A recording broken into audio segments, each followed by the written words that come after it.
Grand Theft Auto 4, as you probably know, is a very popular sandbox third-person shooter. In the game, you play as Niko Bellic, an illegal immigrant who travels to the USA for an unnamed Eastern European country. The game takes place on a series of islands that are seemingly in the middle of the ocean. You know that it's in the US, but you can't travel anywhere outside of the Liberty City and Alderney, the two in-game cities. If you try to leave, you die. You can also see that there are no other land masses outside the city. This is odd, as the game maintains not only that you are playing in the USA, but also that the city is able to function as well as its real-life counterpart, New York City. The second weird part of this is that you cannot die. Whenever your character would die, he respawns at a hospital. You can jump in front of a car, you can fall off a skyscraper, or you can get shot in the face, but your character cannot die.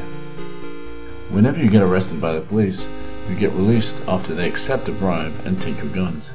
Even if you kill 50 police officers, go on a shooting spree, and blow up a bus, you cannot go to prison.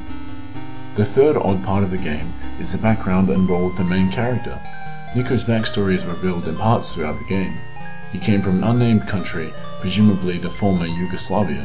His country was torn apart by civil war, and he ended up committing various implied atrocities.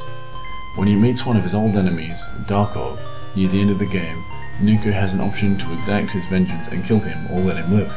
Darkov was the one who brought the civil war to Niko's village, and orchestrated a mass murder that killed all of Niko's friends, encouraging him to join the fighting and perform unspeakable acts himself. All through the game, the player is given the impression that Niko is only trying to be a nice guy. He just wants to help his cousin Roman, but then ends up the victim of a long series of events that turn him into a criminal and a hitman. When he got off the Platypus, the ship that took him to Liberty City, he was looking for a new beginning and to pursue the American dream. However, Niko endures a long series of tumultuous events, and ultimately the loss at the game's end of either Roman or Niko's prospective love interest, Kate, according to the player's actions in the game. It all seems so horrible for Niko, but does he not deserve it after his past life of murder and violence? He can't leave, he can't die.